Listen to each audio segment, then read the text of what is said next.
Kalian punya onesan? Kalau punya, sayangi onesan kalian di rumah. Karena mungkin aja onesan kalian itu overpower seperti anime yang akan gue bawakan ini. Karena kali ini kita akan mengalur cerita anime yang agak-agak beda dari kebanyakan anime isekai lainnya. Anime ini berjudul Isekai One Turn Kill Nesan Ane Doha no Isekai Seikatsu Hajime Masta.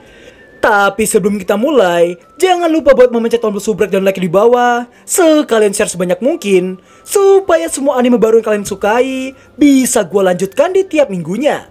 Oke, langsung saja. Ajak onesan kalian buat ngobrol dengan kalian. Kenalkan onesan kalian ke gue. Dan mari kita mulai alur ceritanya. Anime dibuka dengan menampilkan invasi beberapa monster ke suatu desa. Ketiga monster itu menamai diri mereka dengan sebutan Orc Tiga Bersaudara. Di saat ketiga monster itu hendak merayakan keberhasilan mereka, di suatu sudut tong terlihat seorang gadis kecil yang sedang meringkuk ketakutan. Namun tak lama kemudian, seseorang melintas mendatangi ketiga orc tadi. Di saat ketiga monster itu menoleh, terlihat seorang pemuda yang berdiri dengan gagahnya. Petualang sekaligus MC kita yang satu ini bernama Ikusaba Asahi. Dirinya memperingati ketiga monster itu untuk tidak menyerangnya. Merasa diremehkan, ketiga orc itu pun dibuat marah karena ucapan sombong Asahi barusan. Namun itu bukan tanpa sebab, melainkan demi kebaikan mereka sendiri.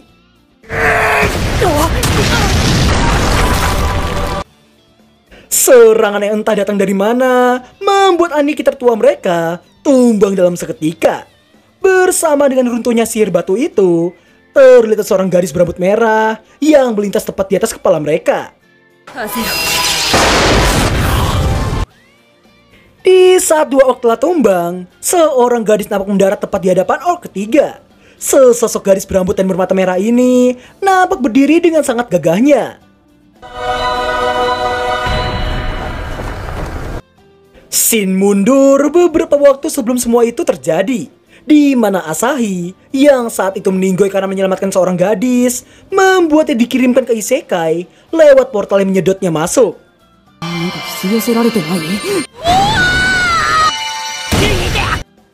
Asahi yang mendapati dirinya berada di sebuah tempat yang sangat fantasi membuatnya sangat bersemangat karena dirinya telah dikirimkan ke isekai. Nah, di sini ada hal yang cukup unik, di mana nama dari beberapa game dijadikan acuan referensi dialog untuk Asahi.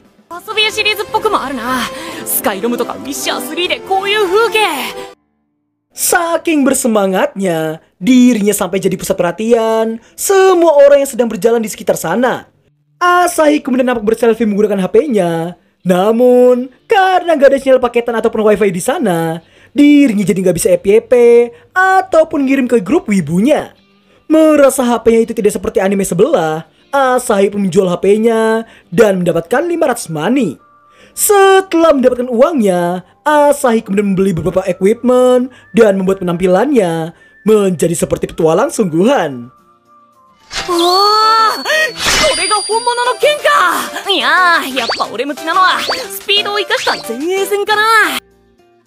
Setelah banyak gaya ala petualang fantasi, Asahi kemudian memutuskan untuk pergi ke guild petualang. Dan setibanya di sana, Asahi mendapati resepsionis kawaii dengan aset yang terbilang cukup mantap. Karena itu kali pertamanya menjadi petualang, hal itu membuat resepsionis tadi yang bernama Tania dengan senang hati mengajari Asahi dari dasar. Setelah mengisi formulir pendaftaran, Tania kemudian merekomendasikan misi perburuan killer rabbit yang memiliki tingkat dasar. Dan begitulah langkah awal Ikusaba Asahi memulai kehidupan keduanya di isekai. Meski telah berkata demikian, namun tingkat keapesan Asahi benar-benar di luar nalar. Niatnya basmi killer rabbit ranking E, Asahi malah mendapati seekor wyvern yang hendak memangsanya.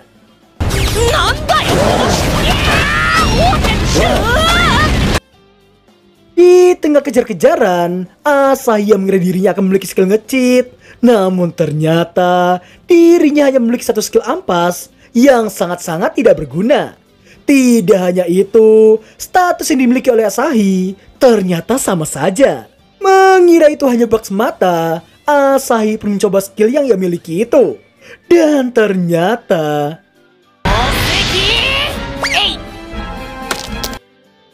Wow, sangat-sangat berguna. Asahi kemudian terhempas akibat kepakan sayap dari sang wyvern. Di ujung hidupnya itu, Asahi mengira dirinya akan meninggoy untuk kedua kalinya. Dirinya yang terbayang kedangan wujud sang One-chan membuatnya terus berharap akan perlindungan dari Mayane. Dan sesaat kemudian,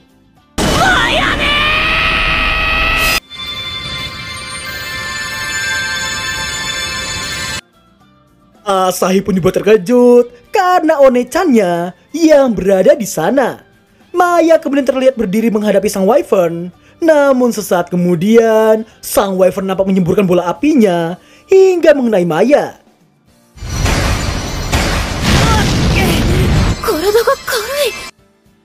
Tidak hanya merasa tubuhnya sangat ringan, Maya juga merasakan kekuatan dan pengetahuan yang memenuhi seluruh tubuhnya.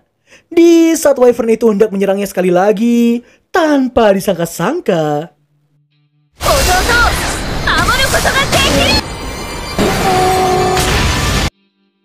setumbangnya wyvern itu, Asahi baru bertanya alasan Maya yang juga berada di isekai. Dirinya pun mengira One-channya itu hanyalah ilusi semata. Namun sesaat kemudian,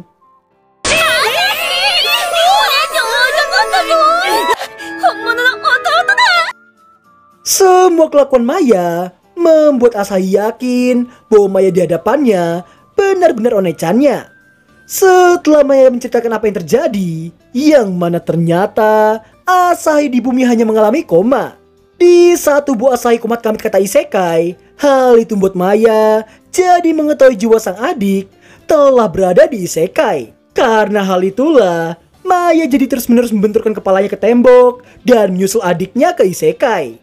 Singkat waktu, mengira Maya tahu tutor balik ke bumi, namun ternyata Maya sendiri juga tidak tahu caranya. Di tengah Asahi yang panik sendiri, Maya justru yang paling tenang dan mengajak sang adik untuk hidup dengan kuat di isekai.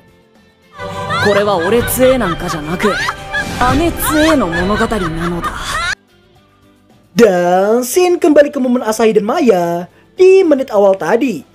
Terlihat Maya yang mengulurkan tangannya dan membuat orc terakhir menjadi ketakutan dibuatnya.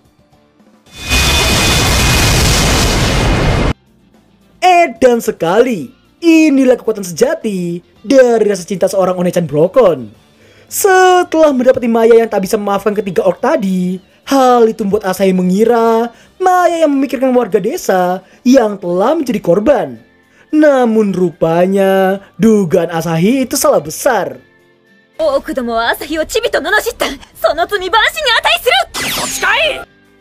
Tak lama berselang, Maya dibuat terkejut setelah mendapati sebuah luka kecil yang ada di pipi sang adik.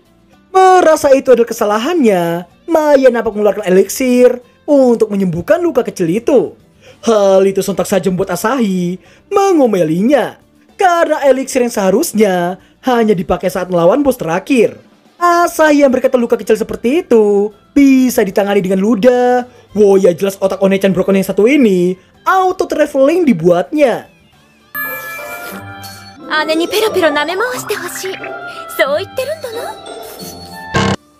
Maya yang tak ingin ditolak nampak langsung nyosor sang adik. Warga desa yang masih hidup nampak mempertanyakan desa mereka yang telah selamat. Bocil yang tadi meringkuk di pojokan memberitakan ke semua warga bahwa Asahi lah yang telah mengalahkan para monster. Hal tersebut sontak saja membuat Asahi disoraki sebagai pahlawan desa mereka. Asahi yang merasa tak enak dengan sang kakak, namun Maya merasa tak masalah dan malah merasa bahagia karena mendengar sang adik dipuji oleh orang lain. Kesalahpahaman itu membuat Asahi dipromosikan dari tingkat rabbit lompat hingga ke tingkat ogre. Asahi kemudian diberikan rencana kelas ogre untuk membuktikan tingkat petualangnya saat ini. Tanya kemudian menjelaskan bahwa rencana itu sudah seperti identitas bagi semua petualang. Maka dari itu, mereka dilarang untuk menjual rencana tersebut. Tidak hanya itu, para petualang juga dilarang memalsukan rank mereka. Atau bisa dibilang aslinya lemah, tapi berlagak sok kuat untuk naikin tingkatan. Dan jika ketahuan, maka orang itu akan langsung dieksekusi. Mengetahui semua hal itu, Asahi nampak langsung memohon kepada Maya untuk menyembunyikan kekuatannya dan membuat dirinya nampak kuat di depan semua orang. Tanpa pikir panjang, Maya pun menerima permintaan sang adik, dan setelah itu Asahi berniat untuk melihat status milik Maya. Maya yang tak paham pun diberitahukan bahwa Asahi ingin mengetahui angkanya.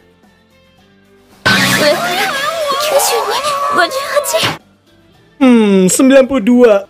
Merasa situasi semakin gawat, Asahi menjelaskan dirinya hanya perlu mengucapkan status untuk mengetahui status window-nya. Status. Mengira status window Maya ngebug, namun ternyata kekuatan Maya lah yang kelewat overpower, sehingga semua berstatusnya melewati batasan window-nya. Hal itu sontak saja membuat Asahi menjadi semakin putus asa dibuatnya. Karena bukan dirinya lah yang jadi overpower, melainkan sang One-chan tercintalah yang jadi kelewat OP.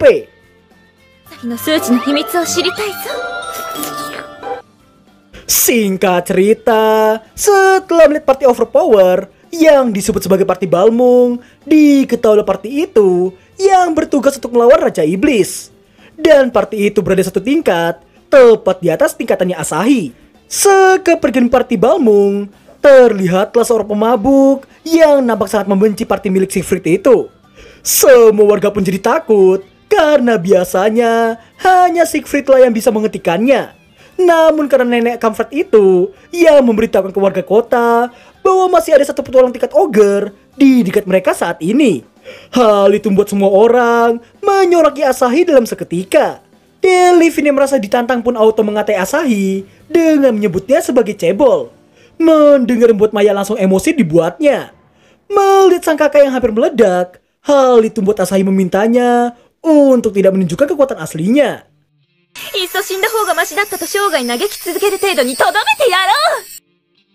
Setelah itu, Asahi kepikiran satu ide dengan membisikkan sesuatu ke Maya.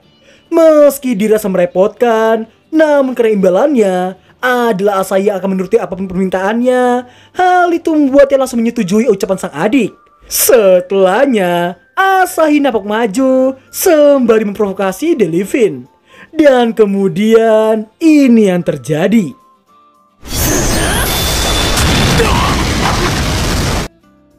Tanah yang terbelah membuat semua orang terkejut dibuatnya. Mengira itu perbuatan Asahi, namun seperti yang kita tahu, Maya lah yang membuat semua itu terjadi. Asahi yang merasa di atas angin, hal itu tentu saja membuat Delphine auto kabur dari sana. Setelah mendapatkan semua sorakan dari semua warga, Asahi nampak berjalan berdua dengan Maya di sore harinya. Mengira semua telah selesai, namun Maya nampak menagih janji Asahi tadi.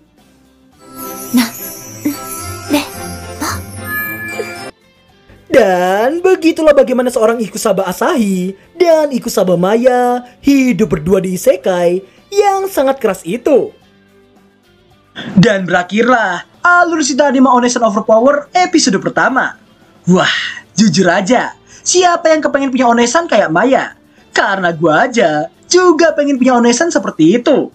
Udah sayang adek, kawaii pula, dewasa banget lagi. Udah gitu, melonnya gede. Tapi untuk review jujur, gua nggak tahu cuma gua aja yang ketinggalan informasi atau apa. Tapi studio penggarapnya, yaitu Gecko Studio, hanya memiliki 2 anime yang digarap.